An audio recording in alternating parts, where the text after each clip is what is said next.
Hi, kids.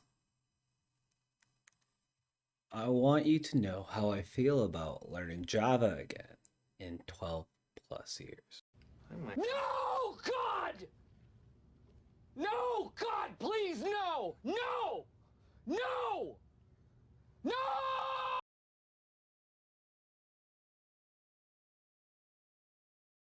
Alrighty, here we go. Array lists in Java.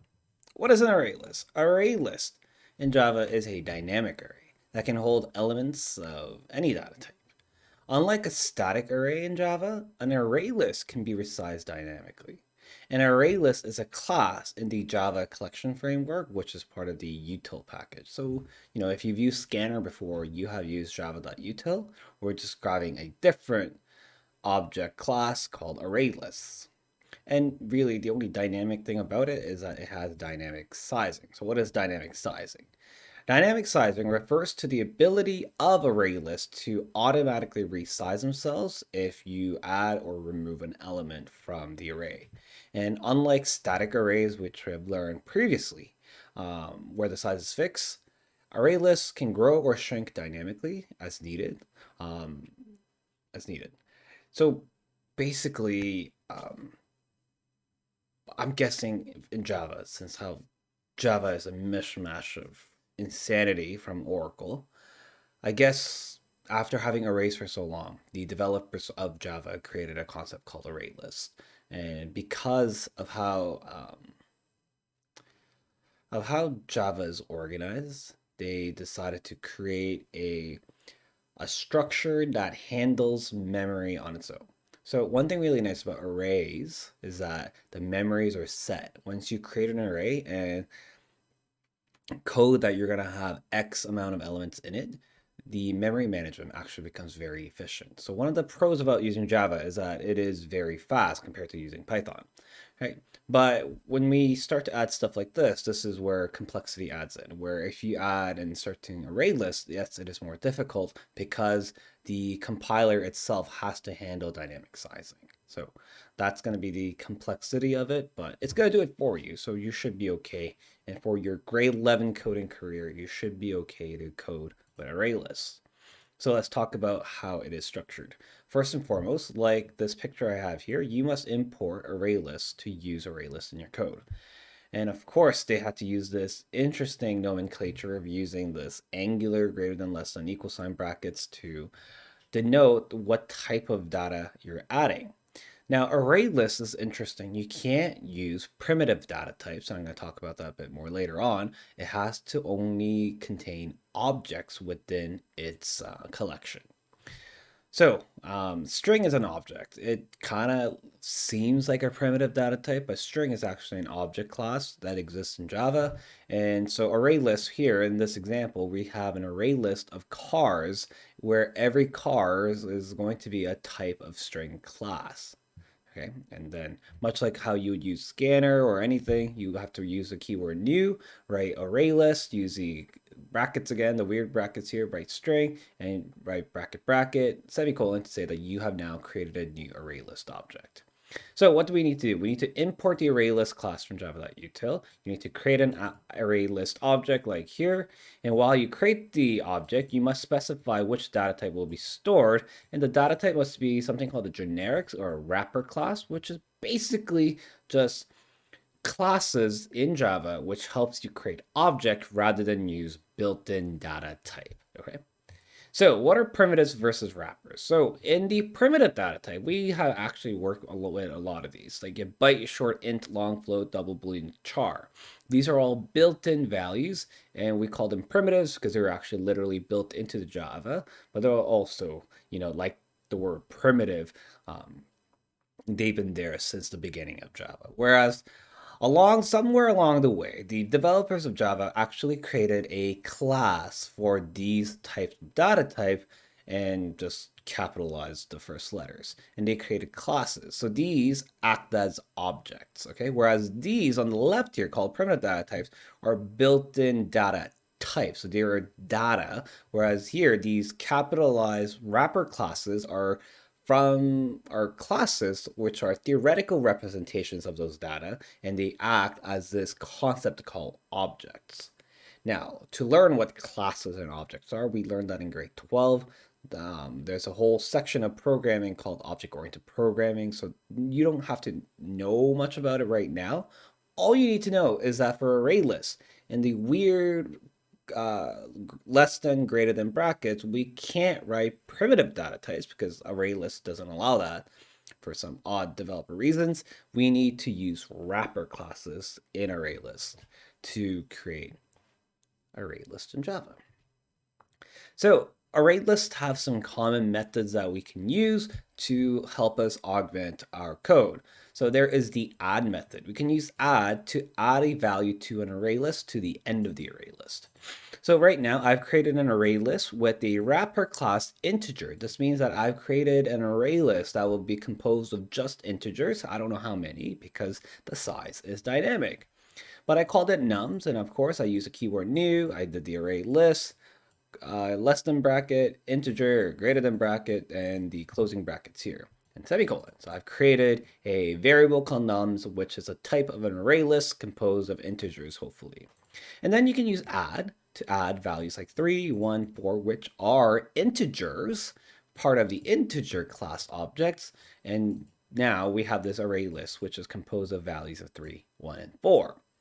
Right? If we can add values, we can also get values where we go to a certain index value and start looking at a value at an array list. So to grab a value at a positive integer, we can use get to grab a value at a positive integer index value. The index values should always start at 0 because we start counting from 0 in computer science.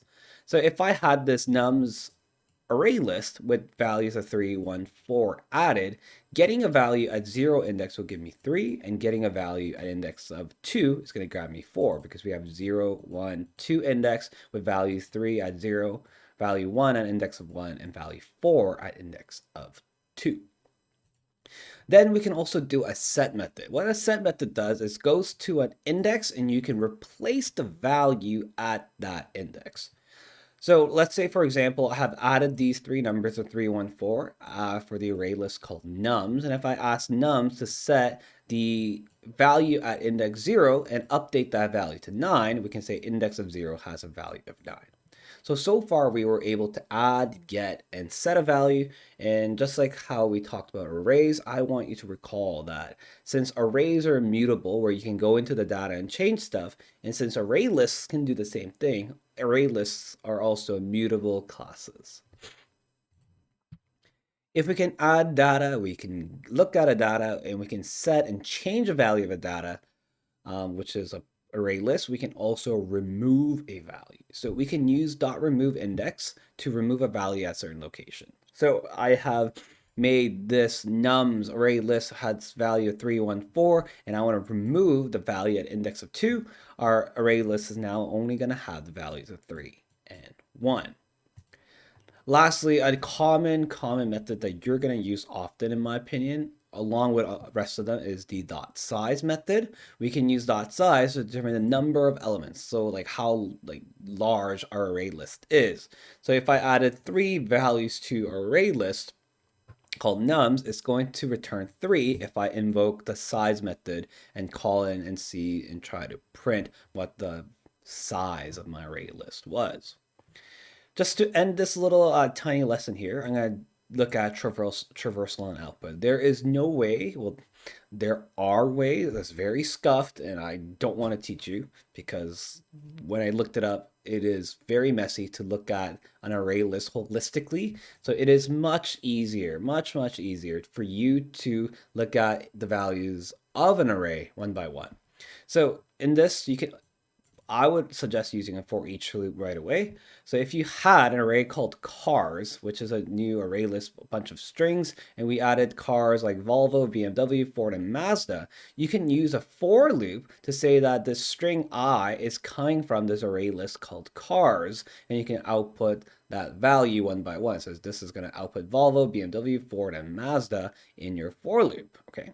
Now, if you're not about this for each loop kind of person, you can also use just a normal for loop where you initialize I to be 0 as your iterating variable, and as long as I is less than the size of our car's array list, and we increase I by 1 at every loop, we can do system.out.println and get the value at those indexes at every iteration of our for loop.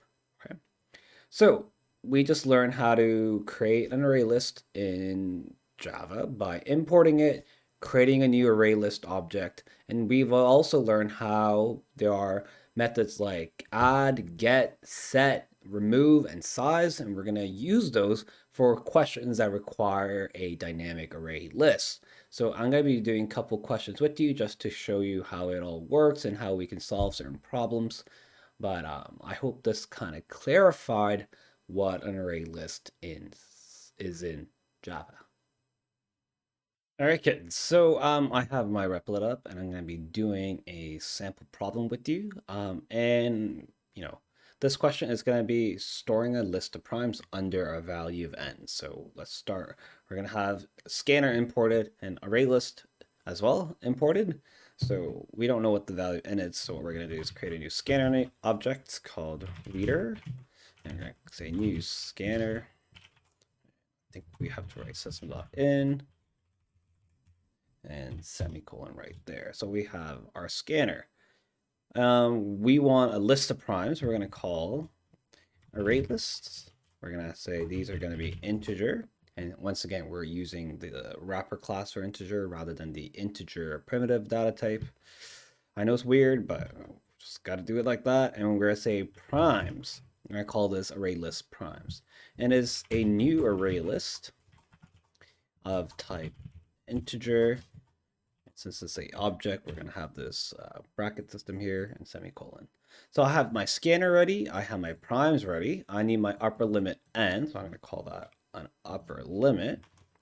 So let's call that int. Upper limit is set to reader, and we're going to do a next little int. And for this program, using the next int reader should be great. Awesome. Alrighty then. So we have an upper limit. We have to now find primes from basically from 2 to our upper limit. So let's set that up. So we need to analyze some numbers. We're going to say for num in, I believe it's int num2 semicolon, as long as num is less than upper limit. And at every iteration here, we're going to increase num by 1. So nice little handy dandy for loop. And just for coding purposes here, I say end of for loop. Okay, boom, we have set that up. We should also have a nice little system out println. Oopsie. Enter the upper limit. And semicolon. Okay, now let's it's better. Sorry, kids. Just doing some organization. We have our variable initializations there. We have input, and then we have outer for. This is generates numbers from 2 to upper limit, and so forth. Now there is an optimization step here that we could kind of do, like where maybe I just do a while loop instead and start from 3 and increase num by 2 every time so that we only analyze odds and just add 2 at the very beginning. We're not going to do that. We're just going to make a very simplistic prime lister basically. So for each number, we're going to have to do some calculations. So we're going to write that for each number, for each num, we need to verify that it is a prime number. So that we can say if prime is equal to, let's have a variable called is prime is equivalent to true, then we can say that we can take the primes array list and do an add of num so that we can add that value into this array list there. Okay. That means we're going to need a variable here. Inside each for loop, we're going to have this variable called a Boolean variable set is prime and set that to true. We're going to assume that every number is prime until we prove that it isn't. So we're going to do the following. We're going to have an int divider set to, well, let's start at 2. And then we're going to do a little while loop. We're going to say while is prime is equivalent to true. And we're going to use a little ampersand here, and divider is less than the number that we're analyzing. Okay. The reason I start at 2 is because I already know that 1 is a factor of every number, so I don't need to check that. But I know 2 can be a factor of many numbers, and we're also not going to check if the number itself is a factor because that's already a factor for a number. Alrighty, so we have end of inner while loop here. Okay, so we're going to say the following. We're going to say if the condition of num modulus divider is equivalent to 0, that means divider is a factor. Moreover, this number cannot be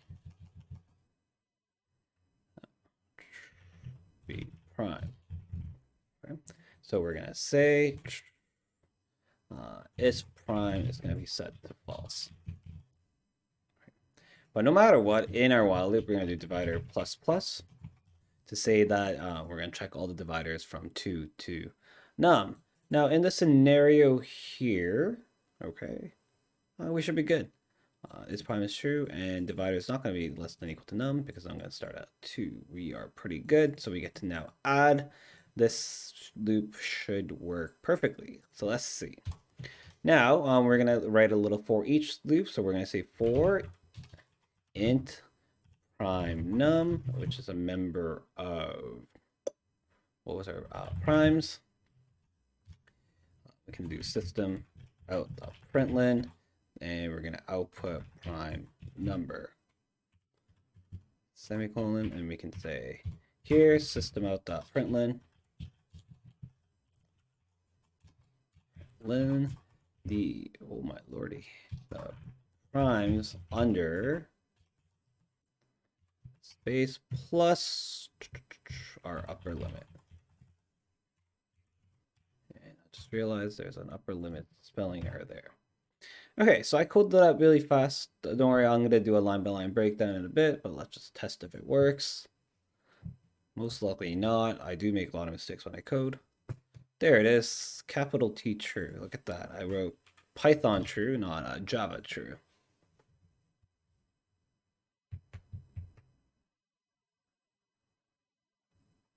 Okay, so everything compiled. So let's try, let's say 20. So the primes under 20, we have 2, 3, 5, 7, 11, 13, 17, 19. Perfect, so it's working. Nice, okay. No mistakes, woohoo. Unlike my parents, made a lot of mistakes by making me. So let's look at this code. At the very top on our first 2 lines, we have imported the 2 utilities that we need from java.util, which was scanner and ArrayLists. Scanner allows us to take user inputs from the console. ArrayList allows us to create an array list. All right. Our problem here in main is that we're going to try to code a program that generates an array list of primes under a certain value. So this is where we can hold that value. Okay. And then we can say the following. We can have a scanner called reader, and I developed a new scanner for it. But the most important thing here is that I created an array list, and it's going to hold these generic wrapper classes called integer and what's it called? And we called it primes. And the nice thing about an array list is that we don't need to define how large our array list is. The size is going to dynamically grow, and every time we added these values, the size of our array list grew, and grew. In our input section here, all we needed was the upper limit, how like we entered 20 here, and if you enter 200, it would list out, hopefully this program will list out all the prime numbers under 20. This is a classic loop within a loop question where I wanted a loop where the outer loop is going to generate all the numbers of interest where we want to analyze. And for each of the number we're analyzing, we needed to use an inner loop to say that, hey, like this is a prime and where this is not a prime. And my logic was the following. We're going to assume that all numbers are prime, and as long as we can prove that the number isn't prime, we're going to exit out of this while loop and not add it into our prime list. But if we got to a condition where the divider actually was equal to num, then I know that if I couldn't prove that it is false, most likely that number is a prime number. So this Boolean variables that I set called is underscore prime will still remain true. Therefore, I get to add that on to this array list called primes. All right, so we're going to start our divider at 2. That is because my reasoning is the following. 1 is a factor of every number, and if we look at a number, the number itself is a factor of itself. So those are two numbers that I personally don't need to analyze. However, for a prime, if I find any factors between 1 and itself, I already know for sure that that number cannot be prime. It's rather a composite number. So that is my logic here. We're analyzing all the numbers from 2 and the number up to num. And if I find this value of a divider that is somehow a factor of this number that we're analyzing at every iteration of the for loop, then I know that this number that I'm analyzing is not prime.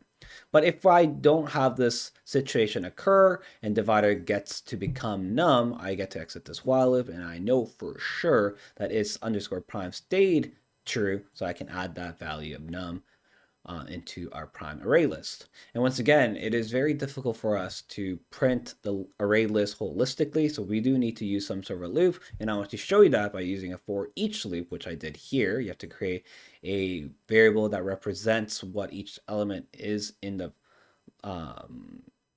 list, and it was an integer value for all of them, so we did int prime num. Annoyingly, we didn't need to use integer. We can just write int, and it all came from this array list called primes, and we were able to output all the primes under 20 in this given scenario. And if I run it again, and if I wrote 100, we will get all the prime numbers from 2 to 100. Okay, so I just want to thank you for watching. This was a classic example of us generating prime numbers, and you can do a lot of things with it. For example, there is a twin prime conjecture that a lot of twins are actually two values apart, like here, like 5 7, 11 13, 7 19, what else, 41 and 43, 71 and 73, and so forth. So as we go, we see this interesting pattern of primes being two values away. So is there a pattern? Can we analyze it? Can we find all the twin primes under like 10,000, let's say? That could be a problem as well. Anywho, that was a nice little breakdown of using ArrayLists to do some mathematics and using a for loop and a for each loop and so on, and how to add values. And if I find more problems to solve, I'll try to record those videos as well. But for today, thank you for watching, and stay classy. Go ahead, go ahead. Nice. Oh, it's the first time. Okay.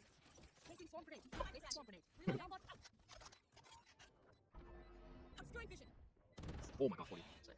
Last player Two row, two row. Uses two. Two heaven. Oh, Nice. Initiated. Target destroyed. Bomb grenade out. One enemy remaining. Hit 40, hit 40. He doesn't know, he doesn't know.